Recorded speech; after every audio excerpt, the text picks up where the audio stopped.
What's up, motherfuckers? Welcome back to another episode of the Low Life Motherfucking Chopper Podcast. What's up, you chicken heads? Bop, bop, playboy. Oh my god. We're back, and we're better than ever. Look at the new setup. Look at the new digs. Shoo. This looks like a professional podcast studio almost. Look at that production value. Holy shit. You're going to crash it. Stop making things. Oh, God. You're lagging now. For you guys on the, listening on the fucking earbuds, you gotta check out the YouTube channel to see all these special effects. Yeah. And in fact, you're going to want to watch this on YouTube or Spotify if you got the video, because we are kicking off our Choppin 201 series, where we are going to get balls deep down to the root of all these chopper related things Getting all that came from you guys, by the way. Yeah.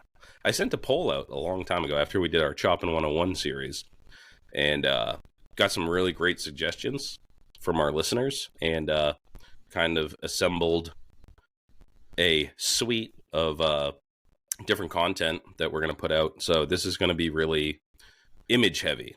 So I think when we did the Choppin 101, weren't too savvy. I think we're still playing around with a lot of platforms. But yeah, this time I'm going to put lots of pictures. There's going to be lots of pictures. So if you hear something, you're like, oh yeah, I want to know how to do that. There's going to be some pictures. So you got to watch this. Oh yeah, I like that.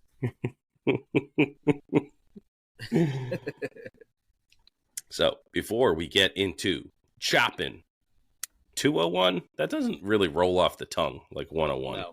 101 Maybe we'll part come up two. with a better name. Choppin 102. We'll figure that How out. about it's hacking season, part 1. I know. The Choppin series, the first 5-part series. I don't know how many parts this is going to be, but the first one, the 101, far and away, our most beloved episodes. So we're going to try to top it. We're going to get a little bit more in depth. We kind of did an overview of a lot of different things this time around. We want to get really in depth with the process and get into some pictures, and so you guys have a better idea. So you can kind of like a tutorial. So you should be able to hopefully follow along with some of these demonstrations and actually be able to do it yourself. But first, we got the 3 S's. We got shows. We got sponsors. We got shout-outs. Strippers. I'm going to start with the sponsors because I always forget if I don't do them first. So we got our permanent coffee collab with our boy Rodney. Bump Shop Diaries. If you buy one of our camp mugs, which, by the way, I just released a new camp mug, fucking chop it. Dunkin' Donut, emblazoned with a Dunkin' Donuts insignia. Dunkin' Donuts font. It's on the cup. I think I put it on a hat. I put it on a shirt. Go get one of those, but get the camp mug. If you buy a camp mug from us at lowlifechopperpodcast.com, I'm going to personally email you a $5 off code for Bump Shop Diaries Hardtail Blend. So go to bumpshopdiaries.com after you get one of our camp mugs. You're going to need something to fill it with. You're not just going to walk around with an empty fucking mug. So go get some coffee. Support the coffee guy that does choppers. He's a vanner. He does cool shit. Dirt bikes, hunting. He's a cool dude. So go support Rodney. Bumpshopdiaries.com. Get one of our camp mugs. Get some of his hardtail blend. This month's sponsor, John Luke.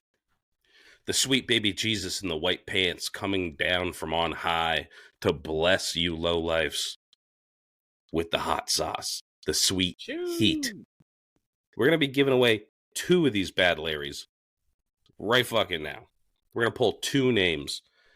If your name doesn't get pulled, head on over to staystrongco.org and get the Holy Trinity, the shits in the LCP Chopper Sauce. without further ado, let me get my number picker up here. All right. And a 1, and a 2, and a spin that wheel. It's for all the marbles, boys. $21. All right, let's spin it again, and then I'll reveal both the names.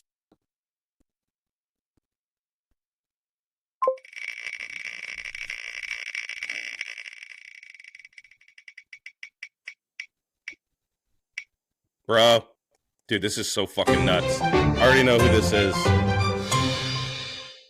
Bro, all right, hold on. I'm going to share this. I'm going to share my screen again, just so you guys don't know I'm fucking with you.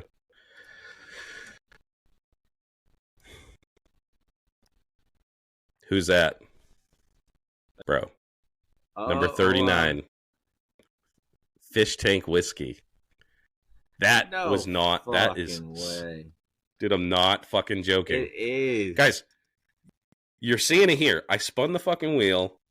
I'm showing you the fucking actual sheet. It's 39. That's all above board. I know last week I was talking some shit. I kind of put that out into the ether. I put that out into the universe. And look at us. If you will it, it is no dream. We also got number 21, Jared Bake. He won before. He won another one. That's Bake 2 weeks, I believe. Fucking A, dude. Jared. And Fish Tank. First time winning. And guys, we were afraid this was going to happen. And in fact, after Fish Tank listened to the fucking episode, he goes, I better not fucking win. But dude, we put that out there. In the cosmos. We willed it to happen. I am so happy that that happened. Fish Tank, sorry it wasn't like Oxford bars or fucking like something super cool. But I'm not even gonna ship this to you because I'm gonna see you very soon. So I'm gonna hand deliver this to you. And Jared, you get at me with your address. Actually, I could probably just look that up. And I'm gonna send you some motherfucking chopper sauce. So congratulations to our longest running, eldest, most handsome laddie, Fish Tank Whiskey. All right. Round of applause for that. Bitch. Dude, that was so fucking weird. That is really bizarre. Yeah. I don't know how I can convince people that that wasn't a setup, but that was not a setup. Because that's just too strange. And what a fucking idiot I would be if I somehow fucking did that, you know? Like, I'm a little embarrassed that it was Fish Tank because it's so perfect. But anyways, you guys all saw it. We had it up there. We spun the wheel. Loctite. I only spun it twice. I didn't just keep on spinning until I got that fucking number. Cheated, ladies and gentlemen. Solo hoax. He deserves it. Because he's paid us $1,000 since he started donating to Patreon. Hey, thanks for the $1,000, Fish Tank. Here's a bottle of sauce. Tell people that. All right, we got how much he's given over the years. People are gonna start canceling. Like, I spent how much? They're supporting the show. This is just a benefit. This is just added. This is extra. All right, what do we got? So that's we got shows. Next big show you're gonna have to come to. You do not want to miss this. The Deadbeat Retreat. The flagship Lowlife Chopper podcast campout. It's going to be August 9th through 11th at the Blackthorn Resort. This is Chopper Boy paradise. It's got bars. It's got woods you can run around naked in. It has a river that runs through it where you can fucking drink water when you're all fucked up on LSD and get dysentery and die. But I can't think of a better place to die than with your fellow lowlifes at the Blackthorn Resort. Maybe you die at the reggae pool party. There's going to be like 4 different bands too. Geezer Town's playing. I was listening to them today. They fucking kick ass, dude. So again, Blackthorn Resort. Go over to deadbeatcustoms.com. Secure your ticket today. And if you think you're going to get one of those nice hotel rooms with the jacuzzi, they're all sold out. If you want a bed, if you're taking your old lady and you don't want to sleep in the fucking goddamn dirt with her, you want to bang her like a gentleman on a nice soft bed, you better get over there and book one of their other suites because they're going fast. Or just be a fucking lowlife and pass out in the dirt. All right. Any other shows of note? The Smoke Out, September 5th through the 8th. Rowan County Fairgrounds, Salisbury, North Carolina.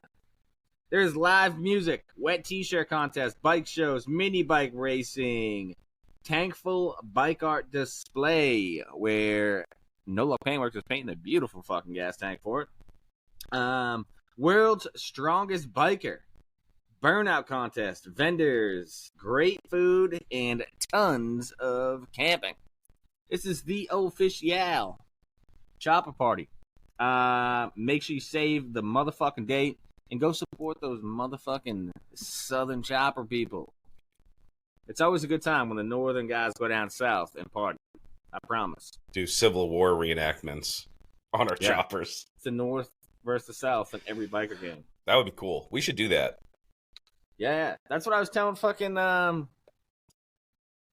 and Ronnie at Backroad, that we should do a North versus South backyard barbecue fucking biker game. I'd make it down for that. Represent the That Northeast, dude. Sick. That'd be so fun. Yeah, it'd be dope as fuck. We'd all dress up like in period garb, like we're old soldiers. Old timey shit. Have fucking mutton chops and shit. Oh, you fucking cunt. Having fat fingers sucks. Yeah, how do you use a phone? Dude, it's... Do you have to use a stylus? I have a stylus. I never use it, though. Cheap Thrills.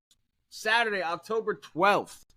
New Jersey Motor Sports Park in Millville, New Jersey. From what I've heard, this show is going to be bananas. B-A-N-A-N-A-S. This shit is bananas. B-A-N-A-N-A-S. All right? So, make sure you fucking mark down your calendar. October 12th, New Jersey Motorsports Park, Millville, New Jersey. It's going to be fucking dope. It's at a goddamn racetrack. People are going to be racing motorcycles. It's going to be fucking sick. There's a swap meet. There's a chopper show. There's vendors. It's going to be fucking sick.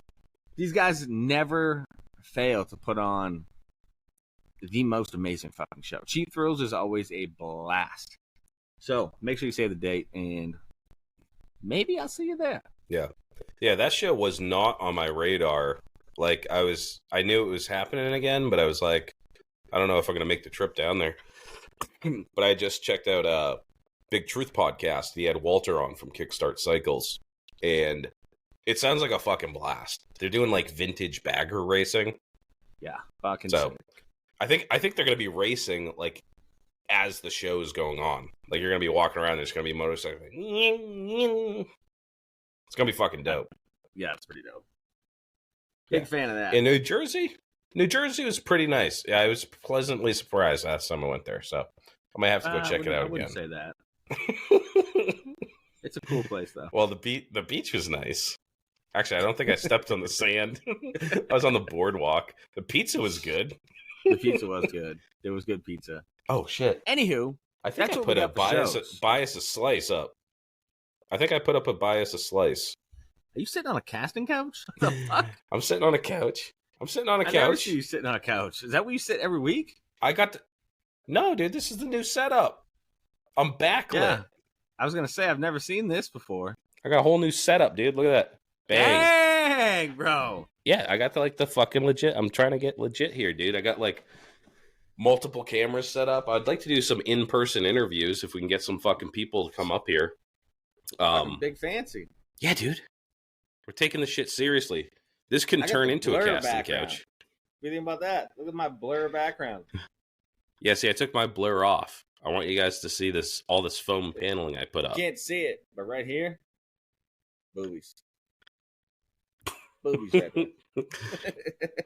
I want to get one of those dope ass backdrops that says like Low Life Chopper Podcast. Yeah, we should do one with me and you standing back to back with our shirts off, holding Modelo's. Yeah, I love that. Just have like our fucking gut. Our guts are just like sticking out, like we're pregnant. We're just holding fucking That's the only way my gut does now. I can't suck. I'm beyond sucking it in. Yeah. Dude, listen to this. It just hangs. Here's a backdrop. This can be a backdrop for our easy up at shows. It's me and you, right? Picture this. We're kind of standing shoulder to shoulder, so we're like quartering away, but still facing forward. Got the bellies out, looking all pregnant and shit with a happy trail. But then each of us are holding a 12-pack of Modelo's wrapped up in a blanket like a baby. We could sell that as a poster. We should do a calendar like that. Some boudoir like photography. We'll have Chopper Fisher do it. Ridiculous poses. Just like really all shirtless, some pantless. Yeah, really trying to look sexy. Really like suspicious photography. Yeah. Yeah, Lady Lowlifes, let us know. We got over 5% now. Lady Lowlife listenership. I think there's going to be more male listeners that are going to be like, yeah, fucking do it. Yeah. Yeah, we covered this last week. Choppers is the gayest hobby. Let's send it out for the guys. Everybody wants a shirtless lowlife calendar in their garage. You know what? You know what we should do that's a topic. Think about it. It's Thanksgiving. You got all the in-laws over. You're hanging in the garage. Your father-in-law walks out to like see what kind of weird shit you're doing in the garage. And you get a calendar of these two studs with like shirts off. Maybe eating jelly beans out of each other's belly buttons. Okay. I'm in. You had me at jelly beans. But you know what? What we should do is we shouldn't have people buy it. We should actually just randomly send it to people so they have to have it. We'll put it on the... It just shows up and their wife will be like, what the fuck is this? We'll sell them for a low price because we're not rich. We're probably the two poorest people I know. Yeah, I'm definitely the poorest person I know. And Chopper Fisher's going to cost some money, so... Yeah. Sometimes I go like hang out with the bums and shit just so I can feel like rich. Classy, yeah. Yeah, why do you think I like riding around in Manchester and Boston? Take a ride down Skid Row and I'm like, fucking losers. Yeah. You need an ego boost. Just go seek out some people that are shittier than you. Yeah, I could just go to the fucking AIDS clinic and I'm like, I'm doing good. Yeah, just hang out at the methadone clinic. They're like, do you want some methadone? No, I'm good. Yeah, I'm clean. Just want to see all these fuck-ups. Fucking A. All yeah, right. So watch out for that. There's going to be a calendar coming out. There's going to be a calendar coming out. We'll drop it maybe Christmas time. We'll drop it before Christmas so you can buy it for your favorite loved ones. That way you get it for the whole year. Yeah, you need 12 months of us. Because then we can do like spring, summer, fall, and winter photography. Yeah, I think it's going to be hard to get a photographer to agree to this. The terms of this calendar. Chopper Fisher's going to love it. All right. So that's going to be a thing. We got 6 months. I want one in the fall where like I'm riding on your back like a horse. I'm like a pony. Yeah. You have like stirrups and shit on me. I'll wear just my cowboy boots.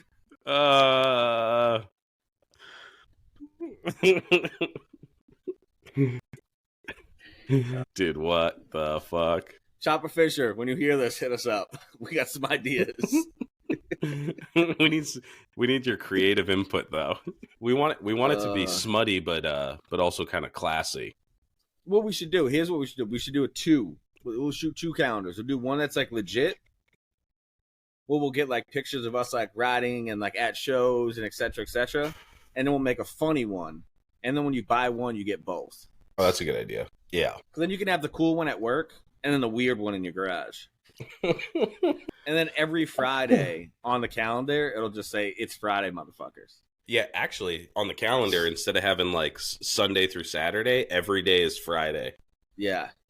That'd be sick.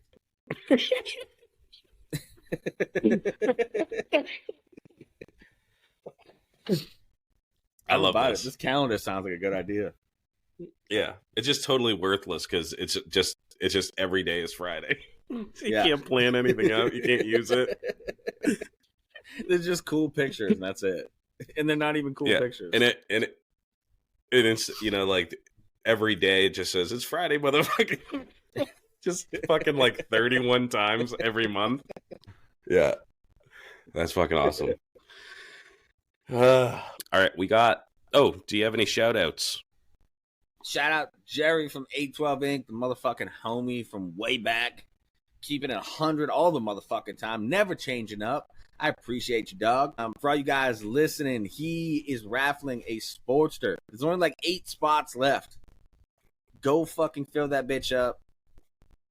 And he'll draw the fucking winner. It's a clean, sporty, never been molested, and comes with a title. Good fucking deal. Check him out. 812 Inc. on Instagram. Oh yeah, dude, that thing's not sold out yet. No, there's 8 spots left. That thing's sick, dude. Yeah. What is it? $69 or something? $69.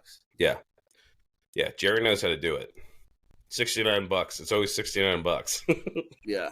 Last week, I was meeting up with my boy Moose. I met up with my boy Moose. Moose. Shout out to Moose getting his first motorcycle, man. Well, actually, not his first motorcycle. But I don't think his wife would let him ride for the longest time. And he just picked up a scoot, and it's fucking sick. It looks like yours. I think it's the same as yours. It's got like the fishtails, all that shit. Choloed the fuck out. No shit. Yeah, dude, it's sick. But good for you, buddy. Living your best life, and we had a blast. Good for you, bucko. Yeah, bucko. We had a fucking killer time. I stayed up way too late, got way too drunk, smoked way too many cigarettes. It fucking kicked ass. And we're going to go riding this summer. And that boy is a hunter. You'd love him. You would love Moose. Dude, he's a big hunter. He's from South Dakota. He's like an Indian dude. Oh, damn. And, yeah, dude, he's like God legit. damn, Moose. Yeah, you guys, we should definitely get together. But, yeah, all right, we got to get into this motherfucking episode. You're not here to talk about Loctite eating jelly beans out of my motherfucking belly button? Or maybe you are. I don't know. You guys are kind of weird. If not, you guys are kind of kooky. I fucking hate jelly beans, by the way. I will not eat a mother. You'll never catch me with a jelly bean in my mouth. Dude, I'll smash a whole bag of Jelly Bellies in one sitting. How do you eat them one at a time, or you just scoop them into your mouth? Oh, handfuls. But they all taste different. I don't give a motherfuck. So you're going to eat a strawberry one? You're going to eat like a strawberry and a popcorn and like a root beer together? Love it. Oh, dude, that's fucking gross. I ate so many jelly beans one time that I had to go to the emergency room because I had such a bad toothache. Holy shit. Yeah.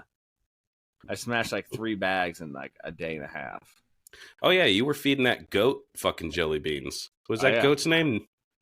Nubs. You always... I was like, why does this motherfucker have a bag of jelly beans on him? Now I know. Love jelly beans. I've been a jelly bean dude from way back. Before it was cool. Have you ever tried the fucking jelly beans that taste like shit? They taste like grass clippings and puke and shit. Yeah, and like rotten eggs and boogers and yeah. Yeah, I forgot the name of that. It's like a game you play, but I did it with my kids. Yeah, it has like a little spinner thing, and you have to like pick one. Yeah, dude, that's rough, dude. The vomit one, that one's fucking heinous, dude. All of them are pretty fucking bad. Pretty bad. Yeah, dude, I have the stuff in his nose. I hate it. Got allergies there? Oh, bad. Anyways, this fucking episode, we're jumping into a more in-depth Chopper 101. This is like Chopper 101 after dark. This is Chopper 101, the advanced class. This is Chopper 101. I didn't get my GED. I got my high school diploma. This is Chopper 101. I'm fucking going to grad school. Yeah. You guys don't need to go back to school in the fall. This is all the education you need, bud. Yeah. Real life shit over here. So, first up in this Choppin 102 masterclass, we're going to go from the ground up. And we're going to start where the rubber meets the road. I just came up with that. You guys can use that. I just invented that. We're going to start with tires. We're going to talk a little bit about like the different kinds, and how to fucking do, if you really want to hate your life, how to change a tire.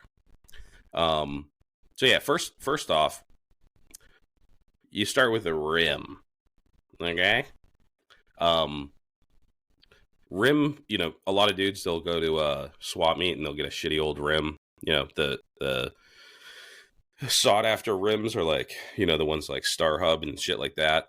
But then a lot of you dudes, like if you haven't done it before, you don't know like what fucking tire to put on it, right? Like it's one thing if you have like a newer Harley or whatever, you just go to the Harley dealership and you go, I'll take another one of these. You know what I mean? I'll tell you what, the rim part of it, lowbrow customs. You get chrome plated wheel. Oh, just get a new one. I just buy them new because it's like, if you're running spokes, you might as well just buy a fucking new one. One, it's going to look better. Two, you don't have to worry about somebody else that beat the fuck out of the rim.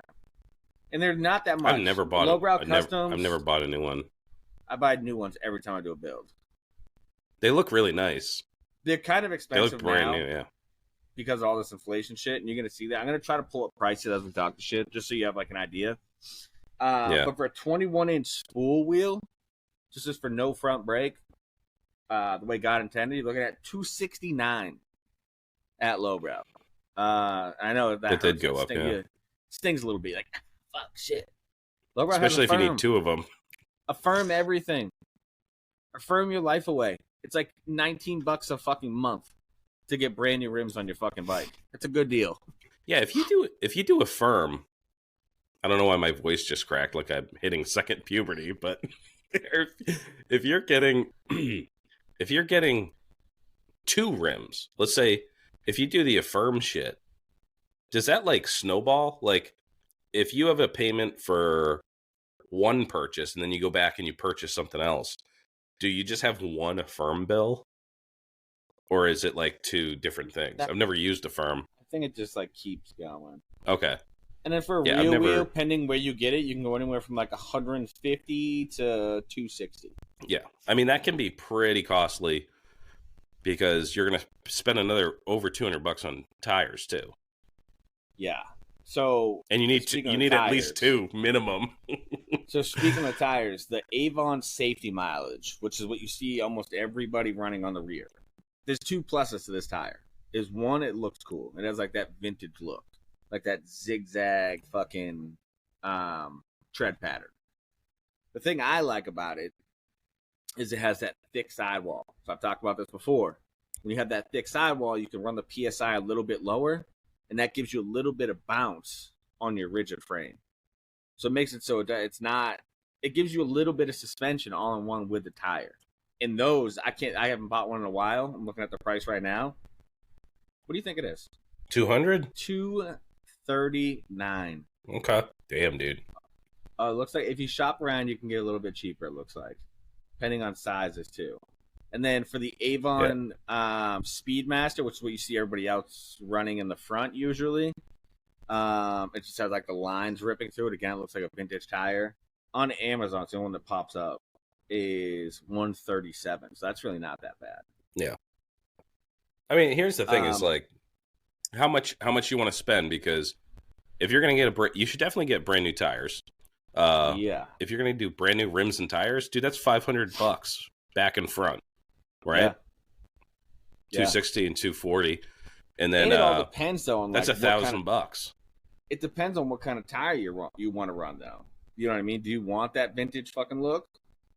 Or do you want a tire that's going to be grippy and fucking soft? And for that, go the Shenko 777. I think that's the best rear tire for like something that you want that's going to really grab the road.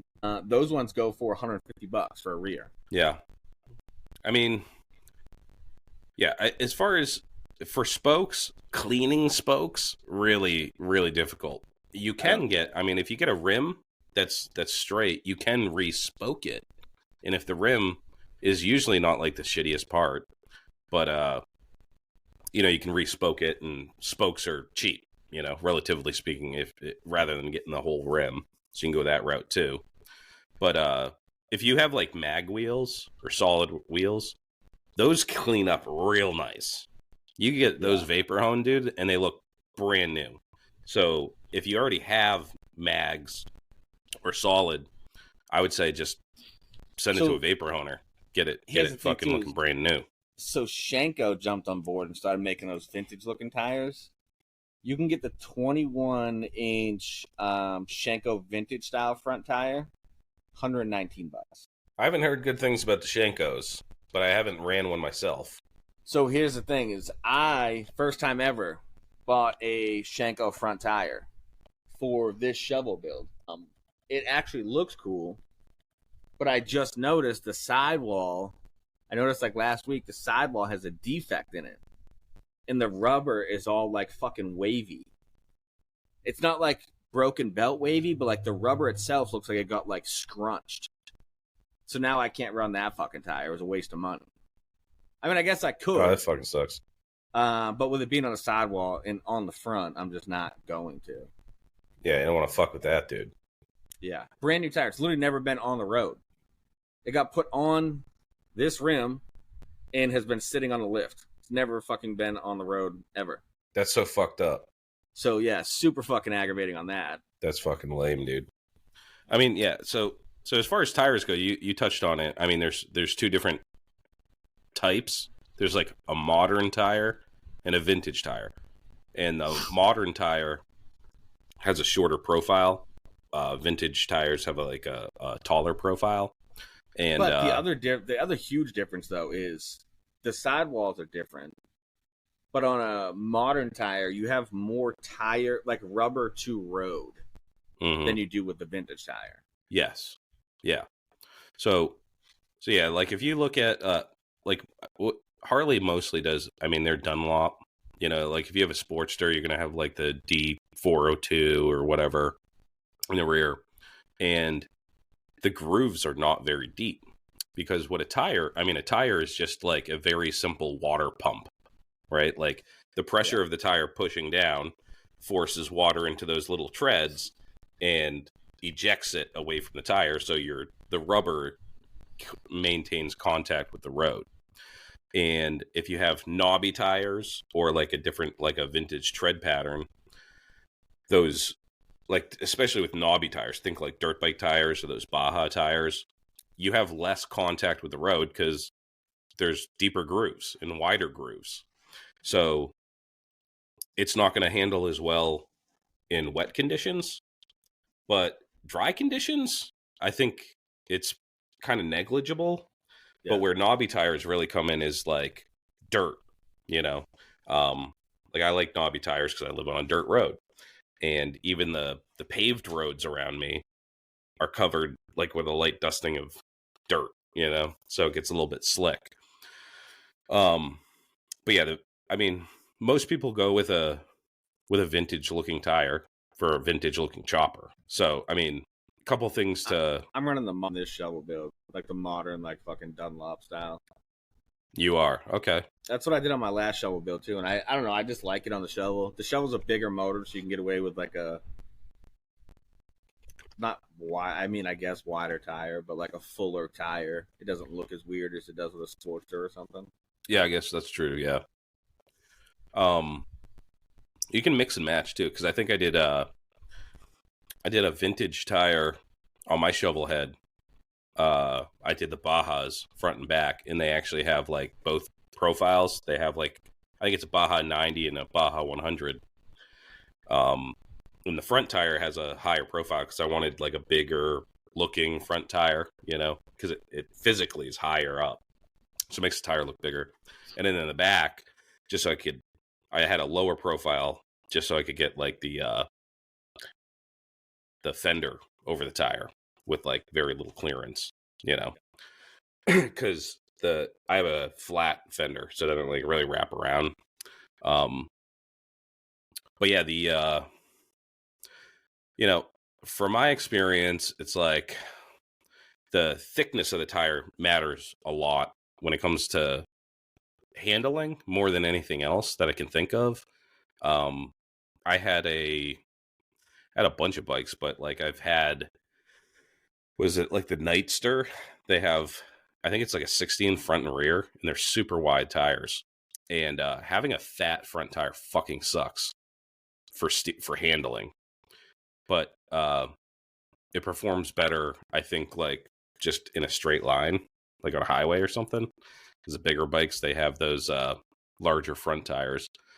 But skinny front tires handle so much better because, the tire, its profile, it's not like a fucking cartoon, right? It's not like a perfect oval.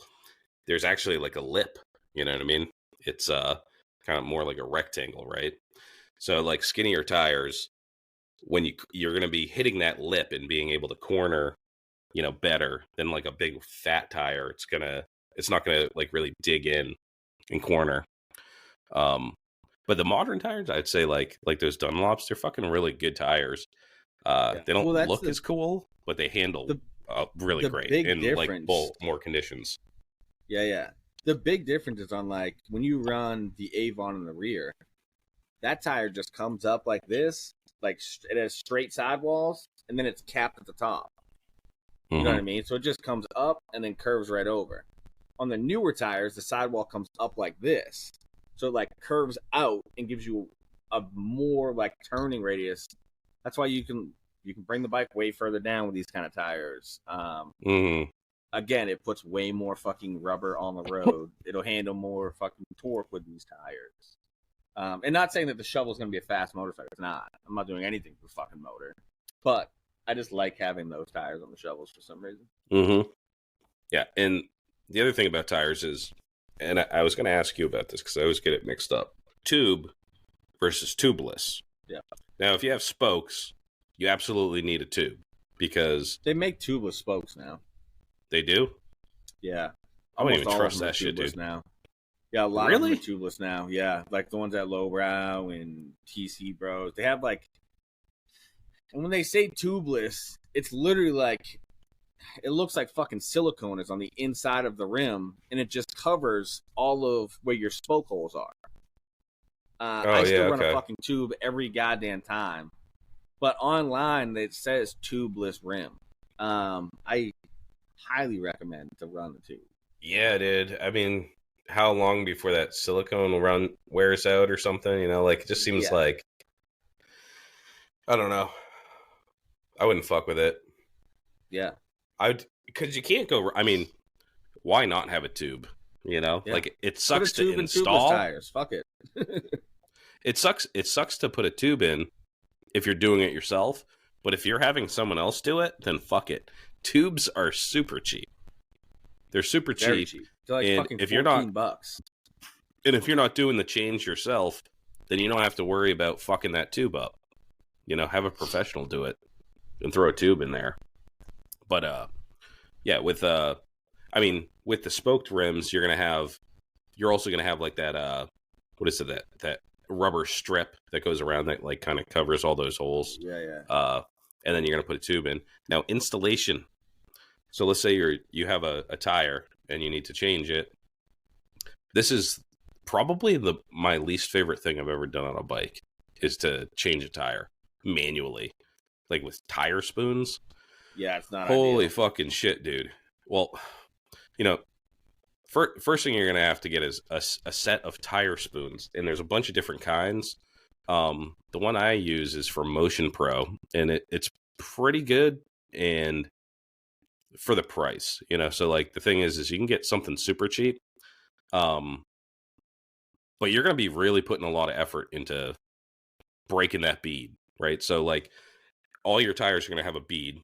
You guys already know this stuff, but there's gonna be a bead that you have to break to get it off.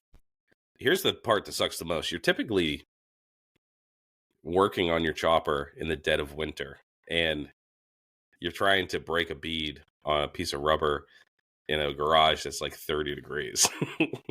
And that makes it even harder. So like you boys down in Florida or whatever, you guys get to just change tires willy-nilly whenever you want. But I had to actually heat mine up. Like I put it in front of the pellet stove and like heated the rubber up. And then there's a method to breaking the bead that I use is with C-clamps. This seems to be the easiest one. You can just like throw a C-clamp, put a block of wood underneath, rest the backside of the C-clamp on, and then just drill it down till that bead breaks. And then get your spoons in there and just go to town, fucking up your rim. That's the other thing that sucks with the spoons is I don't know how people do it like without fucking up their rim. Well, you Because can you got to buy put a the lot of fucking plastic. pressure on them. You can buy those plastic sleeves that go over them. Oh yeah, the little shim thing, the little Yeah. yeah. There's not a lot of working space in there though, you know, like it just I for the cost of like a tire changer, you know, like typically you're not going to change so many fucking tires that you're going to purchase a tire changing machine, you know. Well, I mean, you But can get dudes that that have one them from at the Harbor shop, Freight. Harbor Freight has that tire changing machine. how much does that go for? Let me check while you fucking finish talking about that. But I remember they have Yeah, one. It's like a manual tire that's a changing manual. machine. Yeah. It'd probably still be better though than just spoons cuz Oh, it's got it. you know, cuz you have to keep it stationary and that I'm assuming that thing just breaks the bead all around, you know, so you're not like using a bunch of spoons to try to get it up over the lip. $64, bud. Okay, so that's probably worth it. I would probably You can do that. car tires on it if you need. Then I would definitely do that. Because car tires, yeah. Oh, dude, they have the Pittsburgh mini tire changer, $50. You get yourself a 25% discount code. Fucking styling. Yeah. Okay. So go to Harbor Freight and get one of those motherfuckers. That I should probably do that. I mean, there's some places that'll do a tire change for fucking $20. So also you can get a full spoon set with 3 pry bars, and it comes with those coatings I was talking about. Comes with the air release tools. Comes with valve stems and caps. $17. Okay, that's really cheap. So you can get into a full setup for spoons and the machine for $80. That's not bad. I'd do the machine for sure.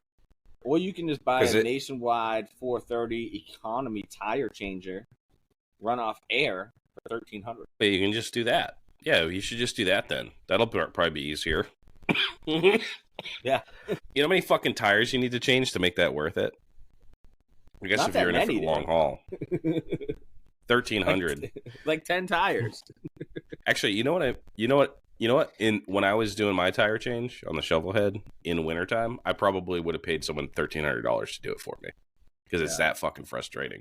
But you did bring up a good thing that I totally forgot about is the valve stem tool. That thing's super handy. And they're super, dude, they cost like 99 cents and I use mine all the time for all sorts of shit. But yeah, you're going to take that core out, you know, and deflate the tire first. Obviously, you don't want to be breaking beads when it's full of fucking air. But once you wrestle that motherfucker off, and beat the shit out of it, dude, I beat the shit out of my rim. But luckily for me, it was aluminum, so I just like polished it up, just scuffed it up a little bit, polished. That was the solid rear wheel I have on the shovel. And then installation is a fucking bear too, dude. Because especially if you have spokes and you're putting a tube in there, I blew through at least 3 tubes. That's the most tragic thing. I've never done more than 1 tube, like fucked up more than 1. But there's a good chance that like when I buy tires, I always buy 2 tubes if I'm doing the tire myself. Yeah, because it's so easy. Like, yeah, definitely it's get a pair. so easy to pinch the tube. And then you're just fucked. You gotta start over, which is the worst part. I don't even care about pinching the tube and like fucking the tube up and having to use another tube. That doesn't even piss me off. What pisses me off is starting over. Yeah. The first one I did, I went through 2 tubes, but I only ordered 1 tube like a fucking idiot the first time, so I had to wait for the tube to come in. And then the second tire I did, I just got 3. I just got 3 tubes, and I used them all. So the way that I do it is I put the tube in the tire, and then where the valve stem pops down, I'll put that side on first, because that's supposedly the thickest part of the tire too. That's why like that red circle's on the tire. So you put that there, and I'll pop that side on first, and that will leave like just a tiny little bit sticking through the hole in the rim. And then I'll start working that tire on, and as you work the tire on, that will come through more and more and more. But now that tube's on the inside of the tire, it's a lot harder to pinch it. Yeah. Yeah, getting that valve stem through can be a fucking pain in the ass, dude. I have a tool. It's like a fishing tool, and you feed it through, and you get it on. It threads onto the stem, and then you stick the tube in, and you can kind of fish it out through the rim. and that also keeps it from like falling back in when you're like wrenching around on this thing. But yeah, definitely get like a couple of I would say 2-3 tubes, because they're cheap. You know, you can get them super cheap on Amazon and shit. And just have them laying around if you do need a tube down the line too. The other thing you're going to want to do, soap and water. Lube that tire, buddy.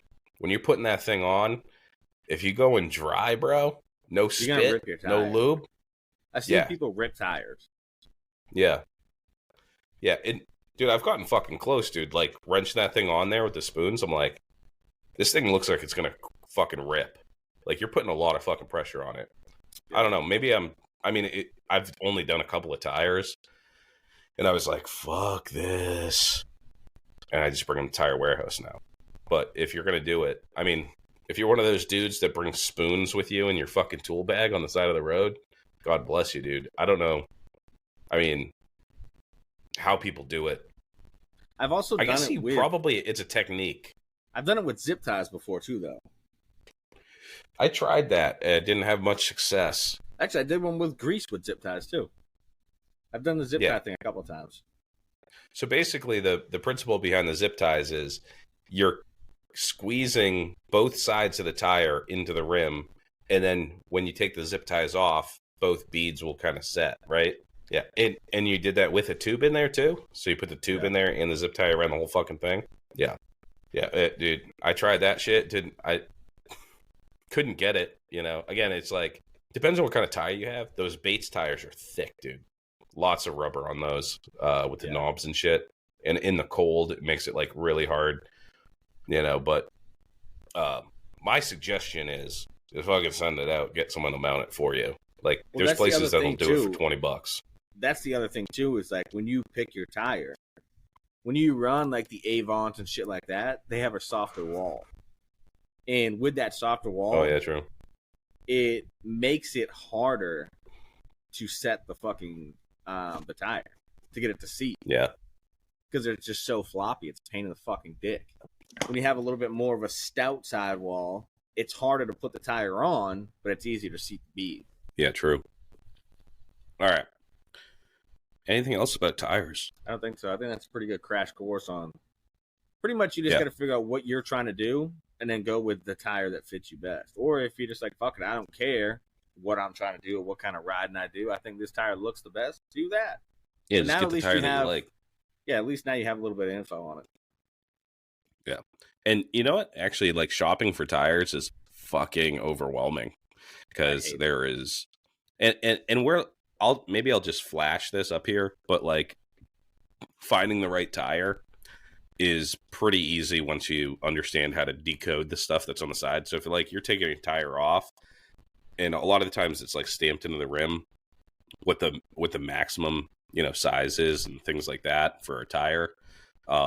Just look up like tire codes or whatever the fuck they call them, and just, you know, find the one that fits the rim that you have. But yeah, there's a lot of fucking options out there. There's a lot of tire companies, and you get fucking wild, dude. Some people put like car tires on and shit. But you know, if you're like first time builder and you're listening to this show and you're just trying to fucking figure it out, I would just get you know, you're probably already going to have a roller or whatever. Get a cool looking tire that has the same, you know, dimensions or whatever that'll fit that rim. All right, so we want to move on to brakes. This is probably everybody. It's at the forefront of every chopper builder is safety and braking, right? Well, it's hard. How many brakes can I get on this thing? The hard thing is like figuring out which brake system you can use with your hardtail, which one's going to work better for your bike. If you want to do dual caliper, you want front brakes, no front brakes, master cylinders. That's all the shit that's hard. Yeah. Yeah, and most chopper dudes are going to lose the front brake because it looks better. I'm a front brake enthusiast, and there's plenty of us out there that enjoy a front brake. But the two different kinds of brakes you're either going to have, you know, especially with the older bikes, it's going to be a drum brake or a mechanical brake. or a disc brake or a hydraulic brake. Now, the drum brakes kind of suck ass, but they do brake. Technically, they slow the bike down sometimes. But if that's how it came and you're just going to run the drum, I would definitely recommend rebuilding it so you understand how it works, and definitely get some new pads, especially if you only have one fucking brake and it's a drum brake. Yeah. Disc brakes, that's what you're going to have, like typically front and rear. Yeah. I mean, you get so much more out of a hydraulic system.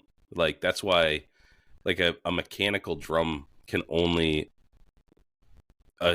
your foot can only apply so much fucking pressure, right? Like, with a hydraulic system, it's like, it's almost infinite.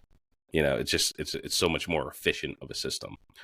So you're gonna, let's go into the hydraulic brake. The drum brake thing, it's just like, it is what it is. Get some new pads, and it's pretty much the simplest setup. I mean, it's mechanical, so it can only, it's gonna break when you push a fucking lever and it moves the lever. So there's not much to cover there. With the hydraulic brakes, it's a little bit more sophisticated, right? You get things like, obviously, how many pistons, right? So you're going to have, 2 or 4 pistons.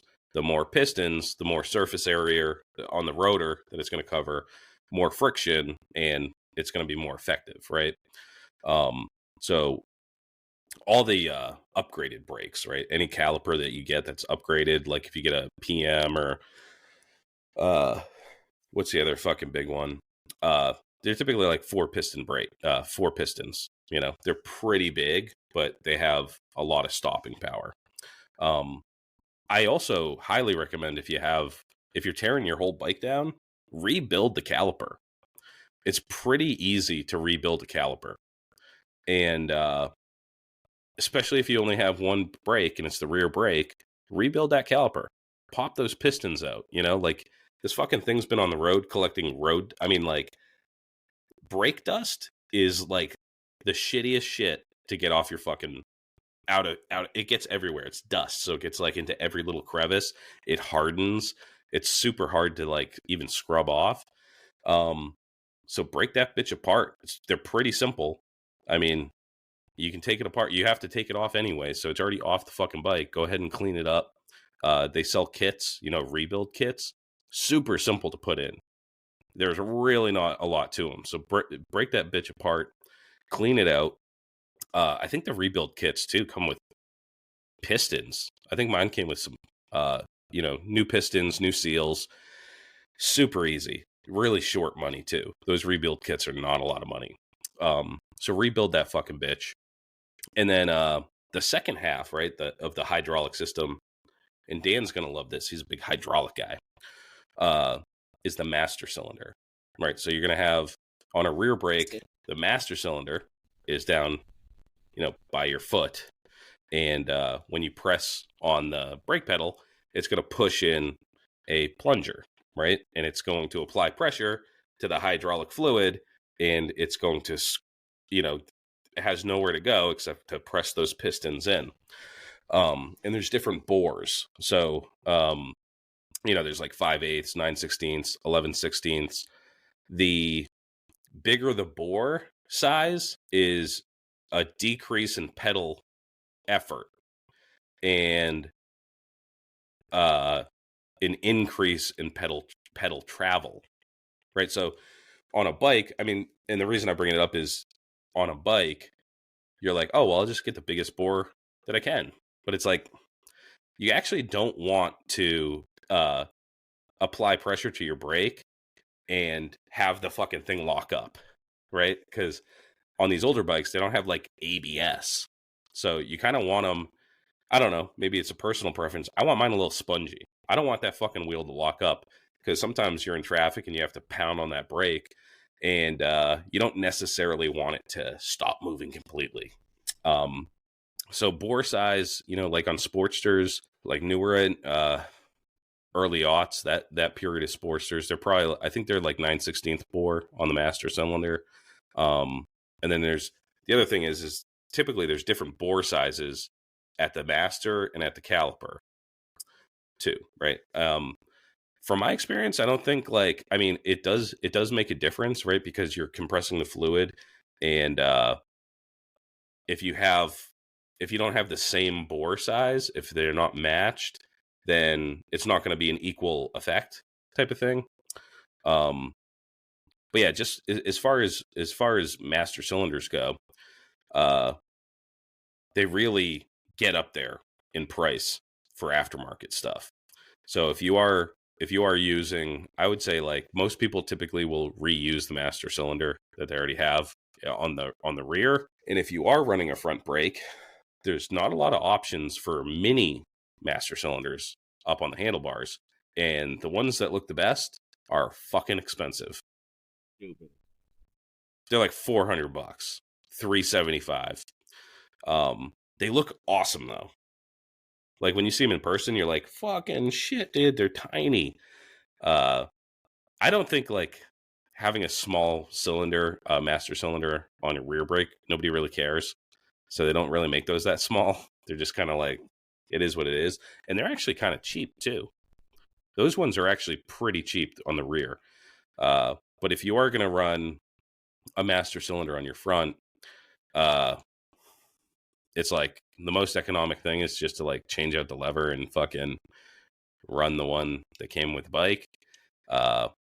Or you can do like a remote master, which I'll get into how I build that out. But there's a couple more things on braking that I want to get to. So bleeding brakes. Typically when you, I don't even know if you'd call it bleeding, because like when you rip a bike apart, everything's empty. So like if you were gonna just change out the fluid, I wouldn't even bother. You know, like especially with the .5 and shit. Like the older brake fluid kind of sucked, and it like I think it aged worse. I don't know. .5 I've never had a problem with. Really getting like nasty and shit. But if you do bleed your brakes, I mean, you bleed it out, and what that means is you're not emptying the system, you're just pouring more in as you're bleeding it out the back. And there's a couple of ways to do that. All of them suck, in my opinion, and none of them work really well for me, dude. I've done more brake bleeding than probably anything on all of these bikes. And there's the old-fashioned way, where basically you just pump the master cylinder to build up pressure, and then down at the caliper there's going to be a bleeder, and you're going to put a little wrench on there, and you turn it, you crack that open, and the pressure gets relieved through the master, the pressure that you built up, and you're going to be squeezing the brake, or if it's the foot brake, you're going to be pressing that pedal, and it just bleeds out. So if you're starting net new with like nothing in the system, air is your fucking enemy when it comes to hydraulics, because it compresses so much quicker than fluid. So you really don't want any air bubbles in your hydraulic line, because it's just not going to be as effective, right? Like you're going to be applying a lot of pressure, and it's not going to be doing a lot at the brake end. So the other way that you can do bleeding is with a vacuum pump. These things fucking suck ass too, by the way. I have one of those little Mighty Vacs, dude, and I don't think they work. I think that's fucking snake oil. I have not had any fucking luck with that shit.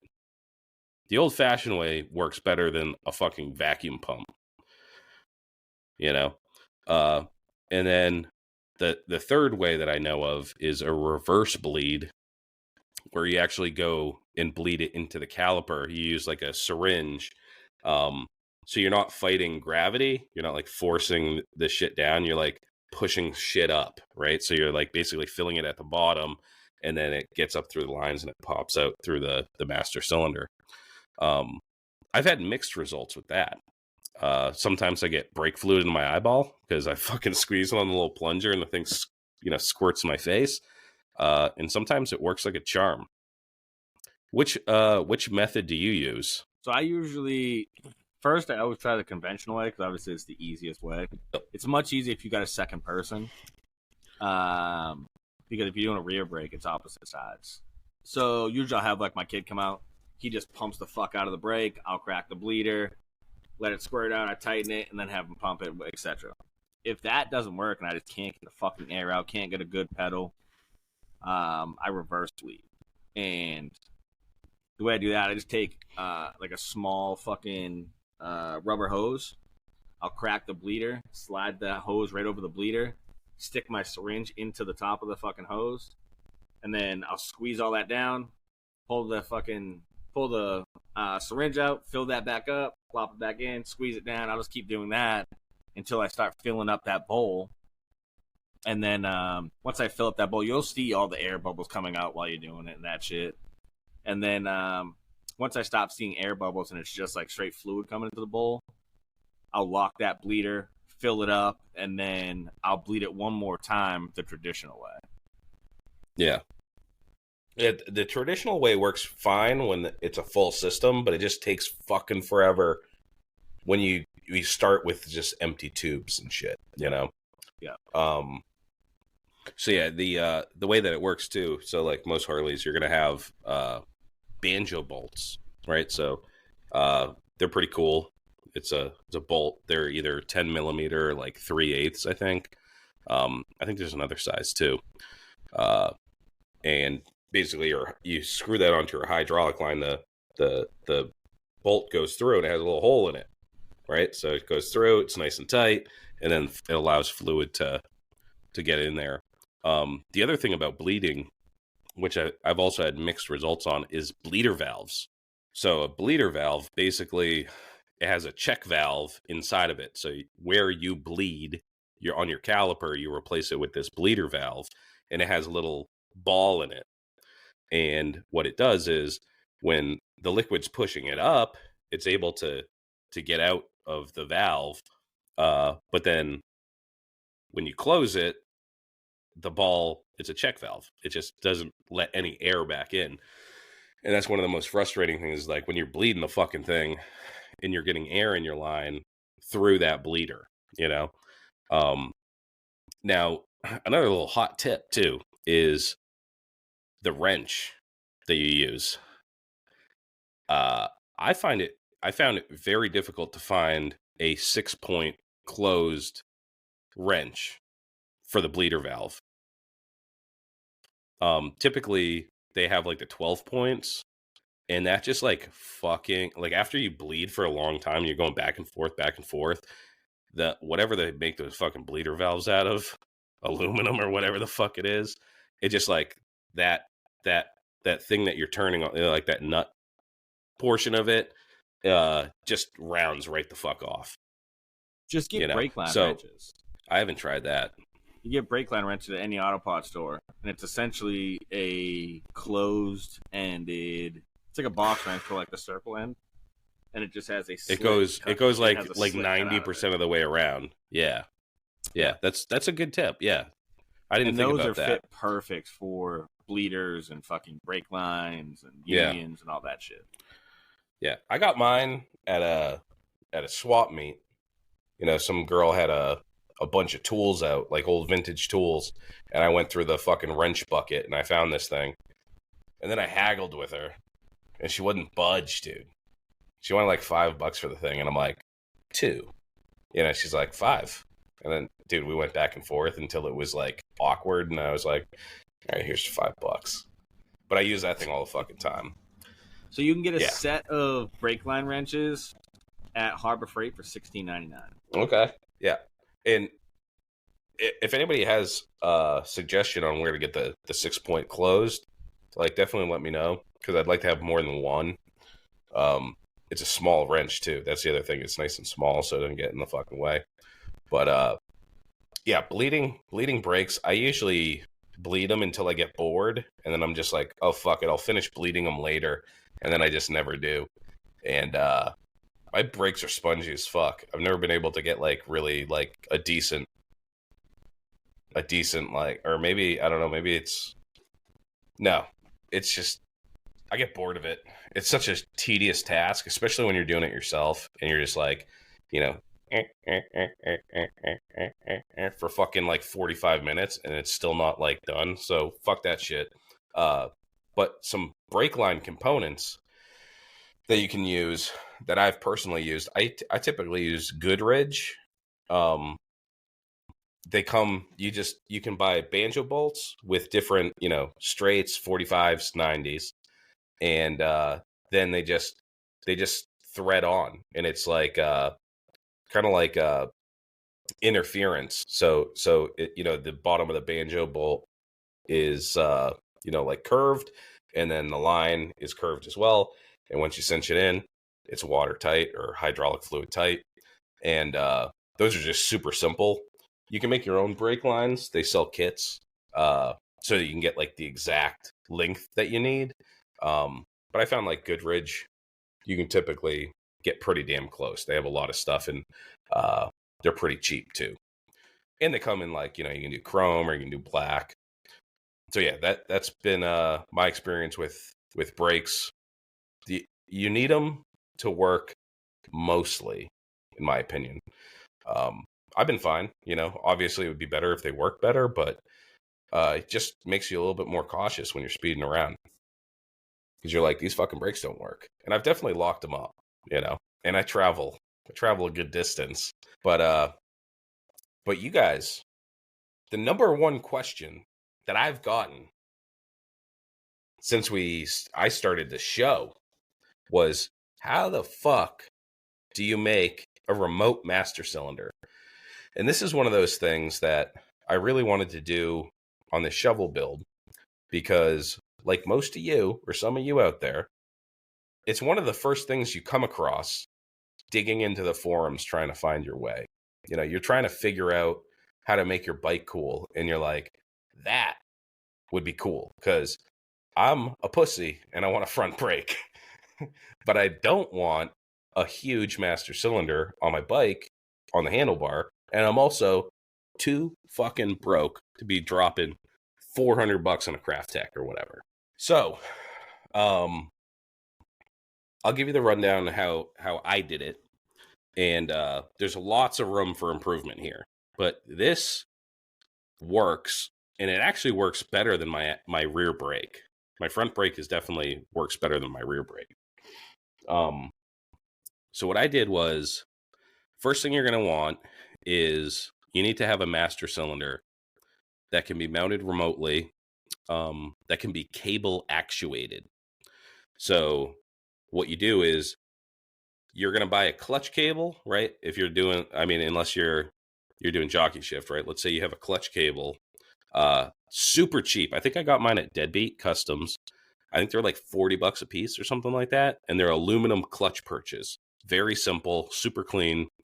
And you're going to buy two of those, because you're going to do one for your clutch cable. You're going to do one for your brake cable, which is also going to be a clutch cable. So let's start up at the top. You get a clutch lever, and you're going to want to use a clutch cable. You don't want to use a throttle cable, because you're going to be putting a hell of a lot more pressure on this thing than a throttle cable is going to be able to handle. Clutch cables are like 10 times as thick.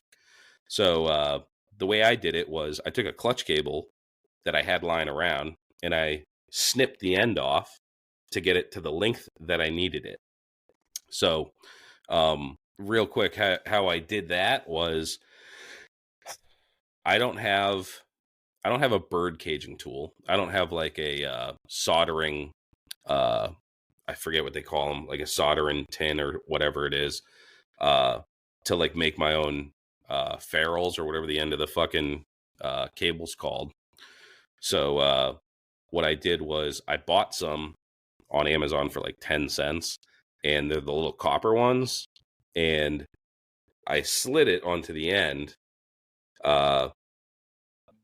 It's a little barrel, and it fits into where the clutch cable is. So inside the clutch lever, there's like a little barrel with a little opening in it, and you can pop it in there, and that's how you catch the clutch, right? What I did was, you can't use like electrical solder. Everybody told me to fucking TIG weld the thing. I tried to TIG weld that thing. It's impossible, Melted dude. it. Maybe I am not a good TIG welder, but there's no fucking way that you can get like such low current into that thing that it'll actually like melt metal and at the same time not completely incinerate the fucking cable. So I use solder, but if you use I actually did use electrical solder at first, and that thing popped right the fuck off. So you have to use, it's like, I think they call it like construction solder or something like that. It's way beefier and it's a hell of a lot stronger. So all you need is a torch. You know, you can just use everybody should have a propane torch. Just heat up the end of that fucking thing, that little barrel, have it sitting right on the end there, and then just feed the solder in, and then just take a file and any excess or whatever, you can just scrape off. And that's been working for me for 2 years now. And it hasn't popped off. So the soldering method, I think, is pretty good. You just have to make sure that you don't use the fucking electrical solder, not strong enough. I've been there, done that. So moving down, so you have your cable, and it's going to go somewhere on the bike. So you're going to need a master cylinder that can be cable actuated. So the other end of this clutch cable is going to be same as whatever, depending on what kind of clutch cable. It's typically like a little ball or something, or a barrel on the end of it. And you need to have a master cylinder that can be actuated by that cable remotely. And where you put the master cylinder does not matter, right? So find somewhere on your bike where it's hidden. That's the whole point. You don't want people to see it necessarily, right? So if you have split tanks, people put it in between the split tanks. Some of the old BMWs and shit, that's like by the factory, they have like underneath the tank. If you have like a lifted tank or something, you can hide it underneath there. That cable just needs to be able to actuate an arm. So mine, I put on my Springer. I hadn't seen it done that way. I just thought it was cool because it's kind of a cool setup. And I thought I also didn't want to have a super long, thick hydraulic line, like coming out from the bike going down. It kind of defeated the purpose. So I just have a thin, clutch cable that goes down. And what I did was on my Springer, there was a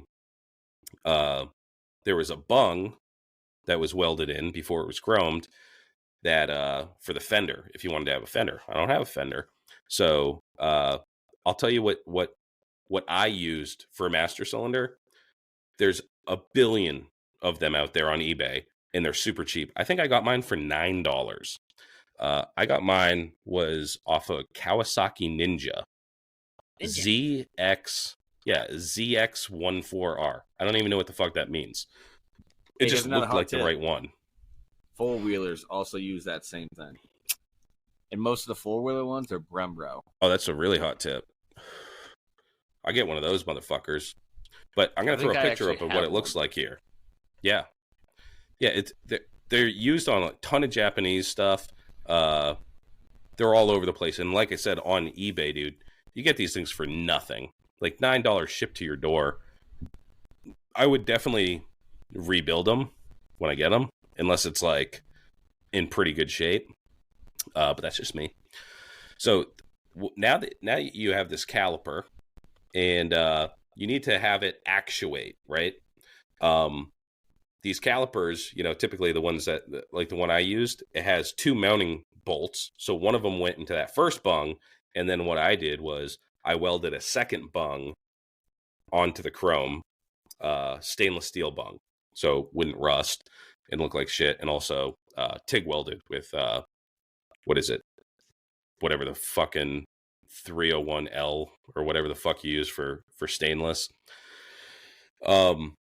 And that actually works. You can TIG weld right on top of the chrome. It didn't crack the chrome. It blends right in because you can polish the stainless, and looks fucking awesome. So this is what I did. Go to Fab Kevin remote master cylinder and look at that picture, and then just try it. I just re-engineered it based off of that. So I have two mounting bolts, but you need to have a bracket for the master cylinder, right? Because there's 3 mounting points, right? So there's 2 for where you're going to mount the master cylinder to your bike, and then or you could actually weld the bracket on. So I mounted mine with bolts, but I think the one that Fab Kevin has is actually weldable. You can weld it onto your frame or wherever the fuck you want to put it. But then that third point is you need to have an arm that pushes in the plunger when you pull the cable, right? So on the bracket, you have a pivot point. So I just used like a little you can use a bolt. I used like a little pin with a cotter pin in it, and that's a pivot point. Now it's just a short piece of metal, and you got to have to toy around with it to figure out how much pull you need, how much throw you need in that arm, so you can get the right appropriate, like once everything's done, you can always go back and just change out that arm, make it a little bit longer, make it a little bit shorter. But on the end of that arm is going to be a brake. I guess it's called the clamp clevis. So it's basically like a little triangle. It's two pieces. And so it comes up to a point, and then there's a backing plate, and you have a bolt on there, and you cinch it down.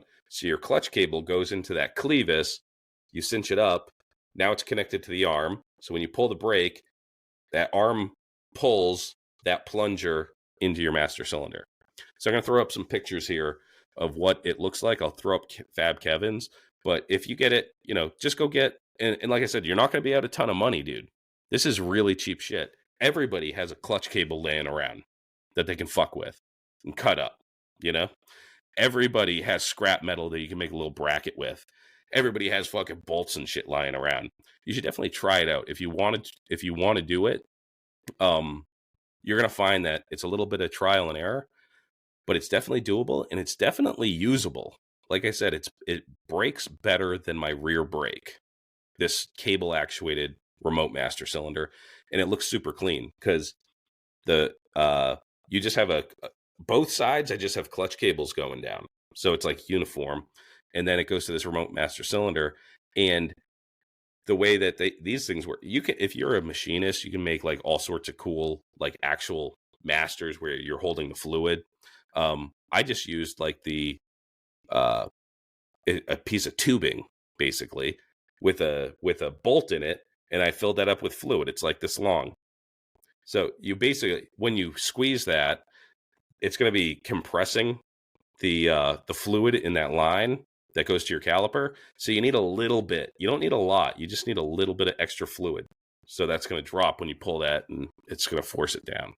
And then I just got a brake cable, a brake line that's like 4 inches long, because it's mounted. The caliper is mounted right next to the remote master cylinder. So I just have like a little whippet that goes right into the caliper. So yeah, I'll throw up some pictures of that. It was super fun to make, and there's all different ways to make it. There's not a lot of information that I found online how to do it. There's a couple of threads on Chopcult, but they're not like super detailed. So if you have any questions about how to make a remote master after you watch this, or if you're hung up on a certain thing, just let me know what you're running into. Happy to field questions. I think they're the bee's knees. I just think they're super cool. And it just really opens up to your creativity. You can fucking put this thing anywhere. You can have it completely hidden underneath the bike. You can have it on your fucking sissy bar. You can have it wherever you want, Find a cool place to put it. Hide it under your tank. Put it somewhere. They kind of look cool too. I've seen dudes engrave them, and they have like really nice looking ones, especially like machinists. They can like turn down some cool cool designs on that shit. But yeah, definitely that's one of those when I first started looking into choppers and shit, I'm like, that's something that I want to do, and I just didn't have the information to do it. And then finally got the balls to do it, and I was just like, I'm just going to copy Fab Kevin. So this is not me being creative. All right, this is me stealing other people's ideas and adapting it to my own, but it was cheap. I love the honesty. Yeah, ain't no shame in my game, but I just didn't, if I had the money, I'd definitely get Fab Kevin's. That thing is legit. That guy's he's a craftsman. So if you have the money to drop on that shit, you should get his kit. And if you're a lowlife like me, you could probably, I think I probably spent, dude, no joke, like maybe $25 on this setup. Because like I had most of the stuff lying around.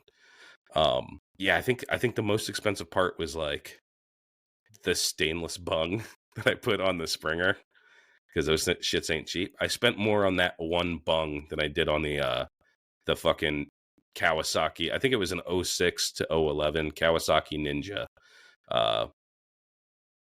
Dude, they're just, eBay's lousy with them. So definitely get that. The other thing I did too is just, this is a personal preference, but I don't want to have any metric shit on my bike. And where you thread in the bolts to hold the caliper to the bike, it was metric, and that just wasn't sitting right with me. So I drilled that shit out to 3/8. It's a little bit beefier, and they're super easy to, I mean, it's just an aluminum body. So do that, and then you don't have to keep like a fucking 14 millimeter wrench in your fucking tool roll. All right. That's all I have on brakes, buddy. Yeah, I don't think I can add to that, honestly. I don't think I can add to that. The only thing I can say is from personal experience and preference. Obviously, everybody knows I run just a rear brake. That's it. Not for cool guy points, none of that. I just like it better. I think it looks better with the front end just open. There's no rotor holding, like, taking up the whole wheel and whatever. To each their own. You know what I mean? But for a rear, I really like the GMAs. That's one of my favorite calipers. I think it looks nice. The brackets look nice. They work really fucking well. You can lock that brake up easily. But the only downfall is in the past couple years, GMAs have gone through the fucking roof. Even for like a used clapped out GMA at a fucking swap meet, you're looking at like fucking $200. Easy. Yeah. It's insane. But yeah. GMA, I was that's lucky. Mine came with it, you know. Yeah, same. My last shovel came with it. This shovel did not. This one came with the banana caliper, which, if you don't know, are fucking junk. So yeah, I'm actually going to be going down this brake caliper decision making pretty fucking soon here. Yeah, I mean, calipers are expensive. The nice ones are expensive, and you can do. I see a lot of dudes run dual rear caliper. That's something I'd get into. That'd be sick. I mean, that's the other thing. I mean, some people do dual front. Rear caliper sick. Yeah, it's a lot of caliper on the front wheel, dude. I mean, if I was doing like a club style or something, like I would definitely go dual caliper on the front. That looks kind of tough. But that's, like you said, I mean, no argument. It looks better with nothing up there. No front brake. Looks better, hands down. Yeah. Just my riding style and what I'm comfortable with. I like having that front brake. I live in a hilly area and shit. And I don't know. I haven't been able to say goodbye to it yet. But you can I mean, again, the rear dual rear caliper, that would help out a lot, you know. But yep. Yeah. So, speaking of dual rear calipers, we should take some time to thank those motherfuckers that make this show possible. Up first, we have Dan at No Luck Paintworks, cooking up the dopest fucking paint jobs on the East Coast. Don't at me. I don't give a fuck what you have to say. Yeah, Dan's the homie. But I don't bullshit. If I say he's the best, he's the fucking best. Promise you that. Check out his work. No Luck Paintworks on Instagram. He's painting an absolute stud of a gas tank for the smoke out. This kid is just, he's fucking brilliant. His mind works in very strange fucking ways, which makes him create super sick fucking paint jobs. If you want to bring your build to the next level, hit up Dan at No Luck Paintworks. Books are closed. You know, it's summertime. The homeboy's trying to ride his fucking chopper. But if you want to get on that fucking list for this winter, you better sign up now, because that shit fills up quick. Next, we got Deadbeat Customs, the creator of the Deadbeat Retreat. Steve has been supporting this show since almost the very fucking beginning, through cancellations, through me saying questionable shit. He doesn't leave our side. He's like a good parent. He just watches from afar and makes sure we don't do anything to kill ourselves. He also created the Deadbeat Retreat, which is become a staple in the Northeast. For the chopper guys, the dyna guys, pretty much everybody fucking goes these days. And it's always a fucking blast, no matter where the venue is. Deadbeat is always a fucking blast. I seen some people posting some shit the other day saying, oh man, it'll never be the same now that it's not at Fiddlehead. Listen, this is the third venue since I've been going. And I think it's like the fourth or fifth venue since it started. All right? It doesn't matter where the Deadbeat's at. It matters who shows up. And if the right people show up, Deadbeat is always a fucking blast. And it has been every single year that I've gone. So if you want to get tickets for Deadbeat Retreat, go to deadbeatcustoms.com. Use code LOWLIFE at checkout. And if you need some fucking parts for your chopper, bagger, dyna, fucking whatever you need, they got it at deadbeatcustoms.com. Next, we got Stay Strong Co., the creator of the most delicious fucking hot sauce, our fucking collab partner in Chopper Sauce. Listen, if you have not picked up some Chopper Sauce yet, you're fucking up. It is fucking delicious. Go buy the trio. Get the Chopper Sauce, the original, the shit hot sauce, or the shit's hot sauce. Get all three of them. They're fucking delicious. You can get them at staystrongco.org. I just posted a fucking story. You won't see it by Friday, but I'll try to post it again on Friday. Go get yourself some Chopper Sauce. Let John Luke know you love the fucking sweet heat that you're putting in between your cheeks. Up next, we got Lowbrow Customs. Everything you need for the road ahead. Lowbrow and his team, well, Tyler and his team, support every fucking chopper show across the country. They're about that grassroots shit. And they have parts for everything. You can build an entire chopper off that website. It doesn't matter what you need. You can find it at lowbrowcustoms.com. Follow them on Instagram. Check out the motherfucking YouTube. They actually post a lot of helpful shit on YouTube. And tell them the boys from the Low Life Chopper podcast sent you. Yeah. I gotta say, they have the best transmission rebuild.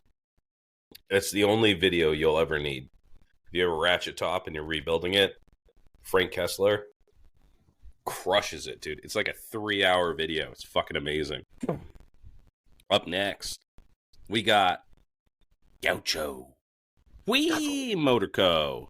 We wrench, we ride. We Motor Co. Gear for riders so you can still afford to ride. How you like that? Put a little gas in your tank. You're going to need it. He also got sub 300 USD club style vests with the slits, with the diamond stitching. And I think he just dropped an armored flannel. Two colorways. They look dope. One's like a brown, red, black fucking thing, and then they're just blacked out, which I would definitely get the blacked out one. But he got vests, plus shirts, hats, hoodies, and other goodies, like camp mugs. So go over to huimotorco.com. It's so fun to say. Whee! Next up, we got Burnt Up Wood Burning. Matt, our boy down in Connecticut. He's doing photo-realistic wood burning designs from choppers and hot rods to pets and hot broads. Matt's your man. He's an old school dude. He doesn't use AI. He doesn't use Chat GPT and all that gay shit. He uses the mitts to create his art. He'll do your old lady's titties or my dick. I'll send him a picture. It'll come with a calendar. You get a calendar and you get a free wood burning of my penis. And don't explain it to anybody when they come into your foyer or pala. Next up, we got Silver City Co. Austin, Matt's boy, our boy. He's now offering welding services, fabrication, small maintenance out of Meriden, Connecticut. He does bikes and cars and all sorts of fucked up shit. His imagination knows no bounds. He's just like his daddy. He's very creative. So go hit up Austin. Tell him the boys at the Low Life Chopper podcast sent you. Last but not least on my list, this is my favorite one. He's our boy. He's the original bad boy.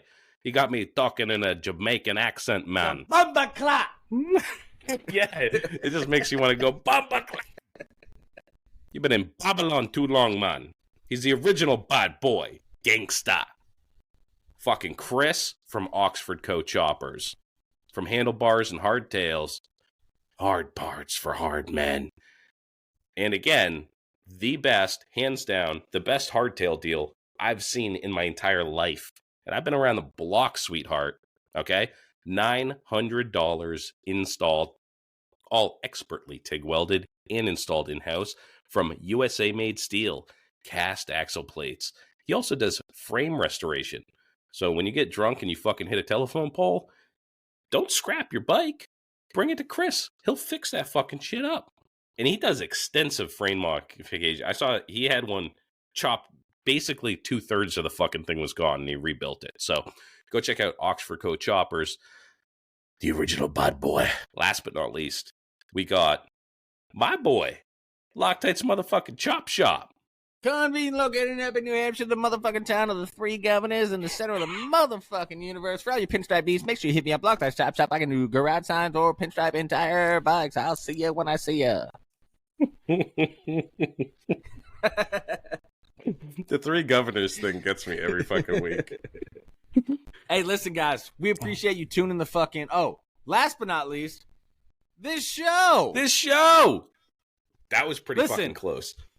For all your motherfucking merch needs, get over to lowlifechopperpodcast.com. You can check out all of our merch. You can check out all the places we stream. You can find all of our social medias. You can find our emails. You can find out how to donate and buy us a slice of fucking pizza. All right? You can join the Patreon. You can do everything in this one fucking place. Super fucking cool. Huge shout out to Rhino for putting in the work and building a fucking website because I wouldn't even know where to start. All right? So help me repay Rhino by visiting the motherfucking website. Even if you don't want to buy nothing, go check it out. Take a screenshot, share it on IG and be like, hey, check it out, fuckers. Good job. Not half bad for a couple retards. All right? That's all we ask. But until next week, we love you. We appreciate all the fucking support. Get out, ride your fucking choppers, and motherfucking happy Independence Day. God bless America. See you motherfuckers later. Bye.